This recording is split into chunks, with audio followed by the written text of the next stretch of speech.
Hey friends, welcome to the Sample Ox Mystery Sample Challenge, where we will unravel a mystery product using our taste buds. Here's how it works. We have two guests on the program, a challenger and a category expert.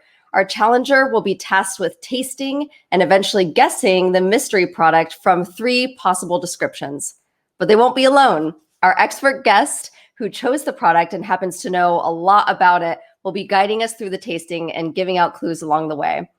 Our expert today is a master Cicerone, and our challenger today is an advanced sommelier. And we're going to see if they can identify our mystery beer. All right, so let's go ahead and get into introductions. I'm going to introduce our expert guest. Our expert who selected today's mystery beer is Pat Fahey. Pat is the content director for the Cicerone certification program, which designates experts in beer hospitality.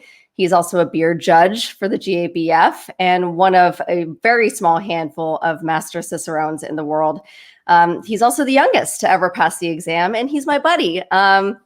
He also just happened to write a book, a great book called Building a Sensory Program, which is available on April 21st. Thanks for being here, Pat. I'm so excited to be here. Thanks for having me, Linz. So Pat, you're the content director for Cicerone. What are a few things that you do in your job? Oh man, it varies so much from week to week depending upon what we're working on, and my role has evolved and changed throughout my time at Cicerone. But right now, a lot of times focus is going to be split between helping develop new content, whether that's like educational courses, course books, that sort of stuff. Also working on translations of our materials, any training that we administer to the world. So basically the stuff that we put out to the world, I usually have a hand in working on it. Nice. So you're going global and growing. So speaking of kind of going global, you know basically everything there is to know about beer styles. Your knowledge goes pretty deep there. You write the content about it. So what beer style do you think deserves a little bit more credit? Oh man, that's tough. There are a lot of unsung heroes in the beer style world.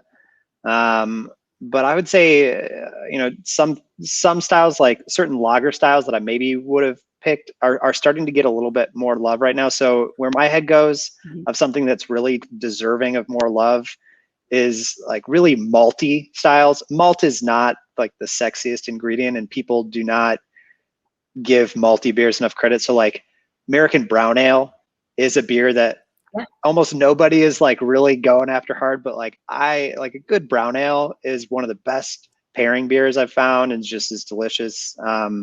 Dark Mild is another one from the UK that I'd put in that category. We're just like super delicious, easy drinking, sessionable beer that is not getting the credit it deserves. I'm with you. I remember doing a pairing event with you, and we paired a brown with like some mushroomy thing, and it was out of this world amazing. All right. So I mentioned earlier that you recently finished a book, which is amazing. Such a cool thing. Congratulations. There it is. Oh, in the flesh. So Pat, can you tell us a little bit about the book and for whom it's intended? So it's a lot of it's built into the title. I mean, the title of the book is Building a Sensory Program, and it covers a lot of information on flavor and sensory systems and understanding how flavor works. But the thrust of it is really geared towards breweries trying to build a sensory program, or if they already have a sensory program in place, maybe trying to refine and improve that sensory program. So if you're interested in flavor, there's a lot you could potentially learn from it, but the core audience for this is definitely focused at brewers. Great. Yeah, brewers kind of starting out in their sensory world or trying to develop their sensory program a little bit further. Very cool. All right. Thanks for being here, Pat. Let's go ahead and meet our challenger, our guest who is tasked with guessing our mystery beer, Jake Lewis. Jake is an advanced sommelier, and he held som posts at many fine dining establishments. Most recently, he was the beverage director at Momofuku in New York City. So similar to Pat's objective of making sensory accessible, you too are currently focusing your attention on personal wine buying, making wine buying more accessible to the everyday person who maybe doesn't have as much knowledge about wine as an advanced somm, for example. And so where do you see most people kind of getting tripped up when buying wine?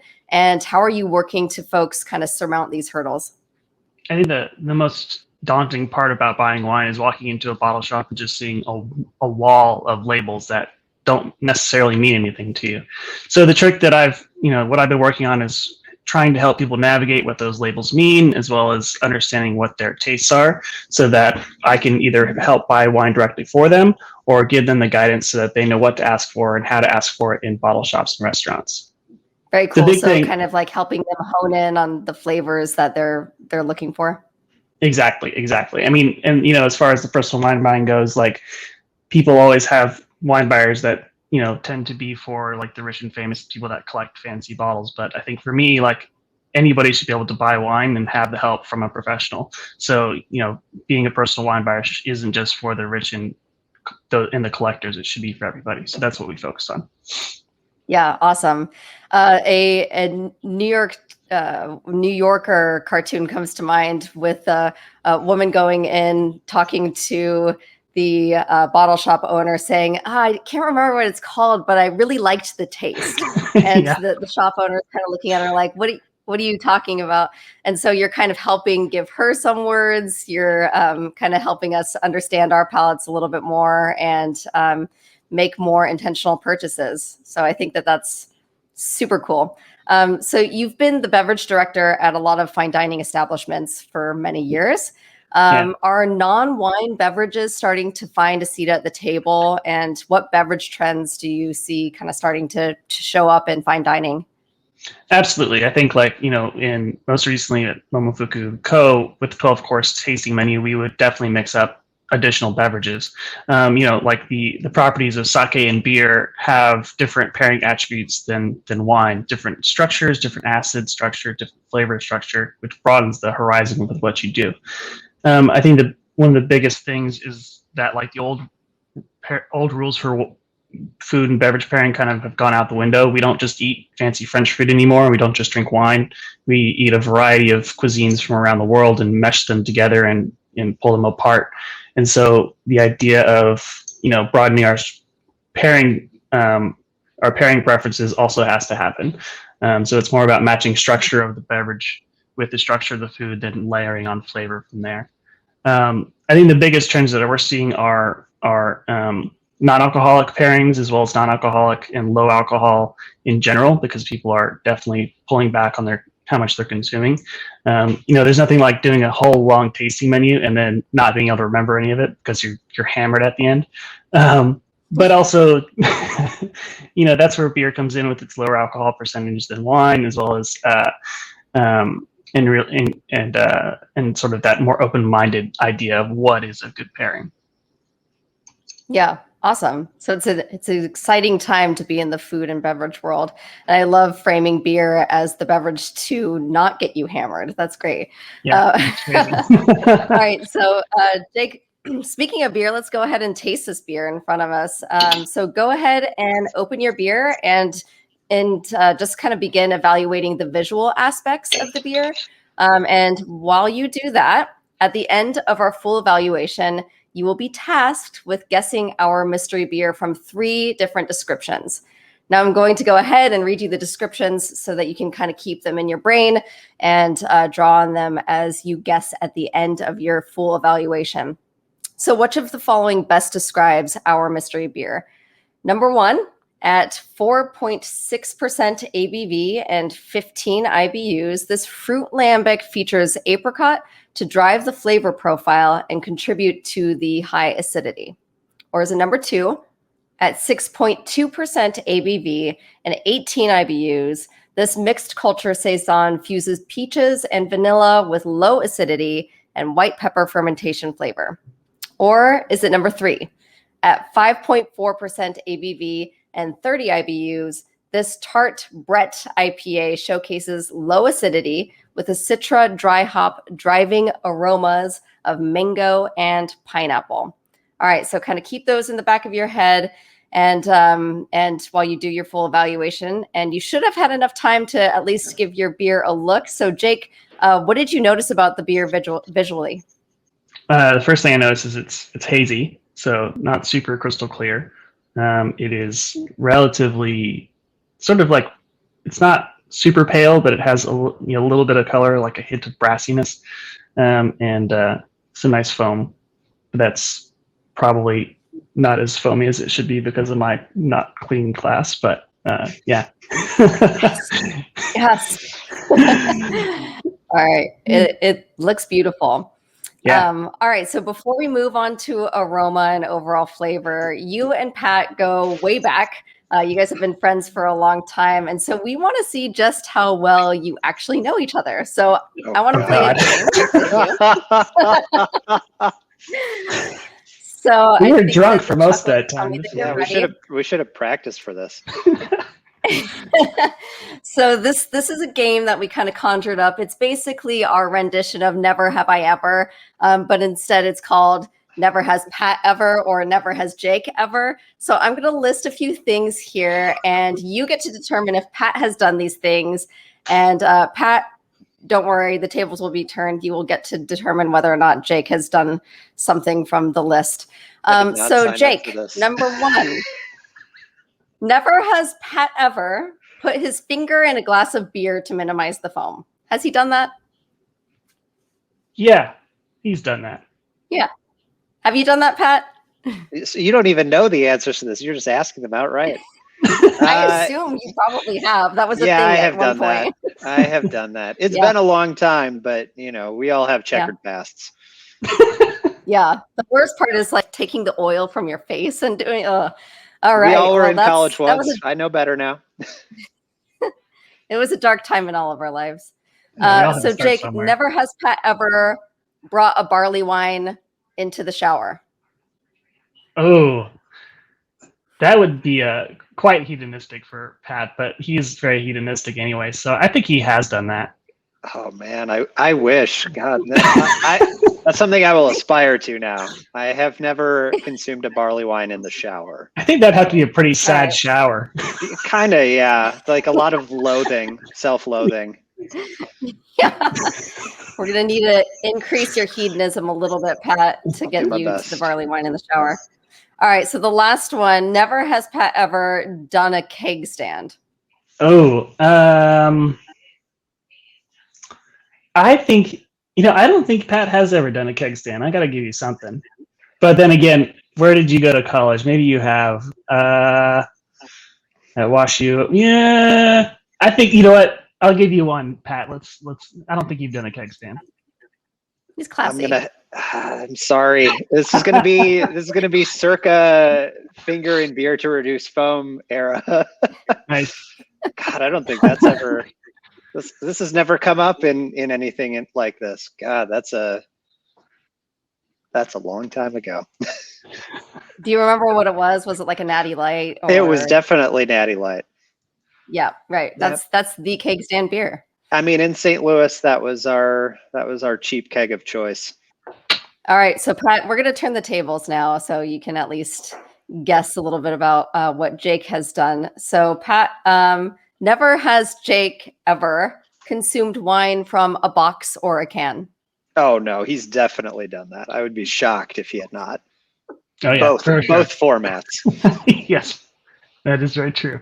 Without shame. Yeah. Without shame, yeah. Are there some good boxed wines and canned wines? Yeah, Rhyme out in California actually just put out a Vermentino in a box, and it's fantastic. All right. I'll keep my eyes peeled. All right. So never has Jake ever paired a red wine with fish.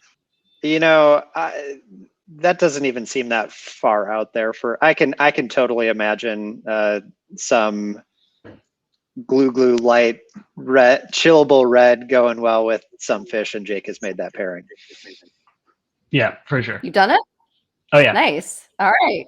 These are less juicy. I mean, I've done that. I would imagine. Okay.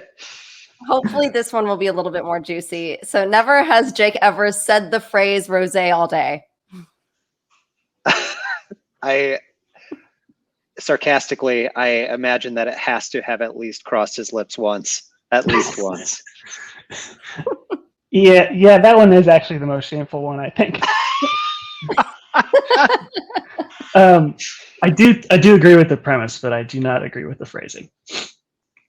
But have you said it? I've definitely said it. I have definitely said it, or at least posted it or something like that. Great. So you're all about drinking rosé all day, but not saying the phrase. It's too easy. It's just too easy. It really is. Man, all right. Well, that was fun. Way darker. Yeah,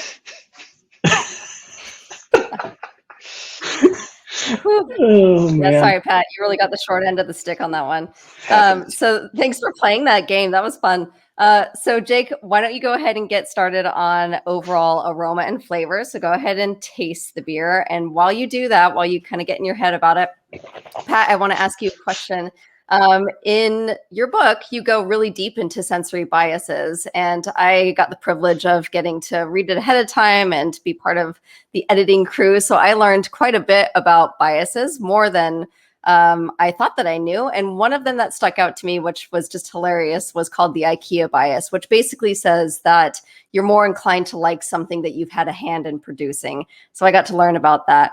So when writing this chapter, did you kind of notice any biases in your life that became a little bit more clear? Do you find yourself falling victim to one more than most? I mean, I think everybody falls victim to a lot of different biases, and especially when you study them explicitly, you start to notice, you're like, oh God, I do that, like, because everybody does them. I think confirmation bias is one that's super common and universal. One that I would say stuck out to me is one that I kind of highlight at the end of the chapter. It's on information bias, which is this the idea that by gathering more information, that will help you better make a decision. And in some cases that's true, but if you're gathering information that's not relevant to the question that you're trying to answer, obviously that information is not going to help you. And I definitely am sometimes guilty of just over-researching decisions in an effort to try to improve it when I'm not really helping myself out at all. Right. So would you say if you go into the rabbit hole, you often find yourself chasing your tail, something like that? Sometimes it happens. Yeah. That's interesting. Really love it. Well, cool. It's a really interesting read, and the chapter on biases was just absolutely fascinating. And I actually remember reading that one, and that was kind of new to me too. So they become a little bit more clear as you learn them. All right, so let's go ahead and bring Jake back. Let's talk about what he tasted. So Jake, what was this beer all about? That's delicious.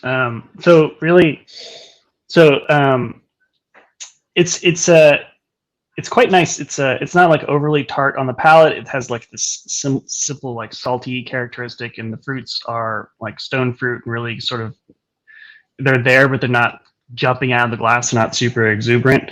There's like a soft graininess. Like it's not extremely like deep and rich and malty like a brown ale, like you were talking about earlier, Pat. Obviously, it's not that dark. So like more of like a fresh cereal grain characteristic, and like a lighter toned bread. And then I think there's like a hint of florality. It's not super citrusy or like super intense on florality. So it's more like that subtle spice and salty and hint of florality that's really pushing it. Palate's delicious. Acidity's not crazy, but it has that. So I already have my decision in my mind, because it's like soft peachiness, and it could be apricot, but it's not as sour as I want for a Berliner. And yeah, I think it's the hints of vanilla, but I might also be backing into something that I want it to be. So that's that information bias. I might be screwing myself on this one. Bringing it around, bringing it around. Well, that was quite the full description, and we still haven't even gotten to mouthfeel, so we'll get to that in a second. So great. So there's a lot of apricot, but in balance with malt flavor, some soft vanilla. Love it. So Pat, you talk about panelist training quite a bit in your book. You talk about techniques like attribute training, brand recognition training, just ways of honing in on your skills. So how did you train yourself to become a beer taster? A lot of blind tasting is one of the things that I always talk to people about when I talk about if you're training as an individual. And if you're training as part of a panel, if you're a panel leader trying to train your panelists, blind tasting is so essential. Whether that's tasting of beers or one of the things that we've talked about a lot and that's talked about in the book is like building flavor pots. So having one of the things I did when I was studying for the master exam is I had film canisters of a bunch of different spices with the spice labeled on the bottom so that I could train myself on what the aromas of those different spices were, or doing the same kind of thing with herbs, or really anything that you think might show up in beer. And what I view as the really essential piece is doing it blind, because it's a very different exercise to try to smell something and identify what it is when you don't know what it is, versus being like, this is cinnamon. Okay, that's what cinnamon smells like. Because when you actually have a beer in front of you, it's going to be presented in a blind context. That's going to be the exercise that you have to do, is evaluating the flavor without knowing what's there. So to me, that's one of the biggest things that I try to emphasize for people, is you need to make sure that you're doing as much blind tasting as you can. Love it. So Jake, besides this one mystery sample challenge where you are doing a blind tasting, training yourself, what kind of trainings have you done to kind of hone your master tasting skills in wine? And it's actually very similar. Like, one of the big things is people don't always associate a smell with what the item actually smells like. So one of the things I do with my team is we would get a ton of wine glasses and put fruits or grass or dirt or whatever in them, and you'd go down the line and with the blindfold try to identify what it is, because it's exactly that. Like, nobody sits there and goes, this is what cinnamon smells like, and then translates that to a glass. So a lot of that in blind tasting in preparation for the master sommelier exam, it's also like groupings of similar grape profiles and how they are similar, and then figuring out how they're different. And then same with evaluating their structure and determining what it is based on those elements as well. It's a lot of discussion about flavor, and also how to relate that flavor to normal people, and understanding the vocabulary and translating it between normal people and experts. And if you can do that, then you can sell people anything. If you can't do that, you're in trouble. Yeah, love it. Love it. Yeah, if you use these kind of esoteric words to describe wine, nobody's going to really want to do it. Yeah, we're talking. Cool. So, right. All right. So, Jake, why don't you go ahead and get started on mouthfeel? It shouldn't take you too long. And while we do that, Pat, I have more questions for you. All right. As part of your book research, you went around the country and you visited a whole bunch of breweries just to kind of learn a little bit more about their sensory programs. So you got to kind of get to know what was going on with, the cream of the crop. So were there any kind of common practices that you noticed that maybe surprised you? I don't know if I would say that this surprised me so much as I think it's not necessarily what people would think of first when they think about what makes a good sensory program. But one of the things that I found consistently among the best programs was really good communication. Honestly, I think that that's one of the most important fundamental things to building a good program. One of the issues that so many different panel leaders highlighted to me was that maintaining panelist motivation is a huge challenge. You wouldn't think it would be hard to get people to come in and drink beer as part of their job. But sensory work can be kind of tedious and kind of monotonous over time. And so if the panelists don't feel like they're there for a reason, like what they're doing is purposeful, it can make it really hard to keep them coming back. So the best programs that I saw did a really good job of communicating with other departments to make sure that the insights being gained through their program were being communicated and utilized throughout the brewery, but then also communicated what changes were made as a result of their sensory work. One of the things that I definitely saw was that, you know, the best way to motivate panelists was to show them that what they were doing was having tangible impacts on what the brewery was doing. You know, how cool to be somebody who's like in accounting, but what you tasted at panel ended up shaping a production process. So the breweries that had the best programs, that did the best job of maintaining excited and engaged panelists, did a really good job of talking to them about how the work that they were doing was impacting the brewery. Yeah, very cool. Just that feedback loop is important. Totally. Nice. Thanks for sharing.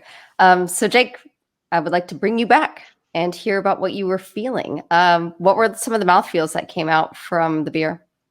So it's it kind of hits creamy up front and then finishes in quite a bit of quite mouthwatering and like a little more sharp and linear. And I think what one of the things I always come back to with blind tasting is if in doubt, like look at the structure.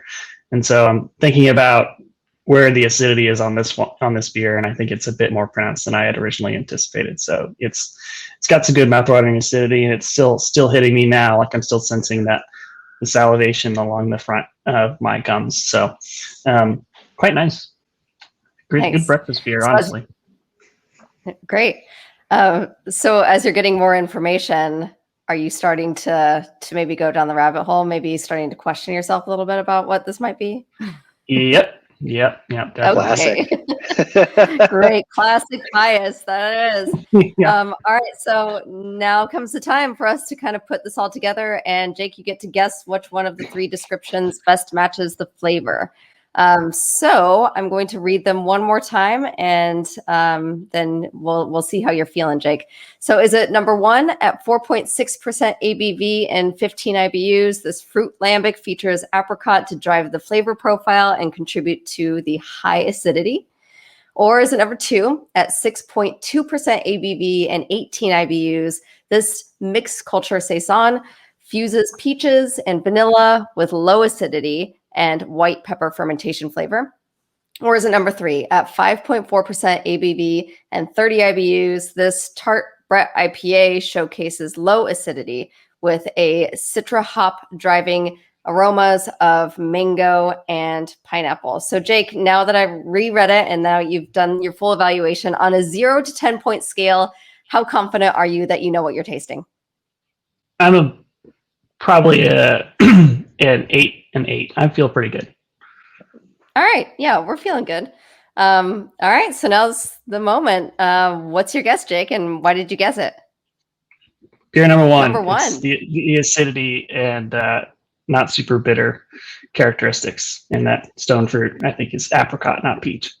So that's my call. All right. So you're going with the 4.6% ABV fruit lambic that features apricot. Pat, why don't you go ahead and let us know what the mystery beer is, and you can tell us a little bit more about it and why you chose it. Jake, you went down the right track and then you took a different direction. Yeah. I hate it when that happens.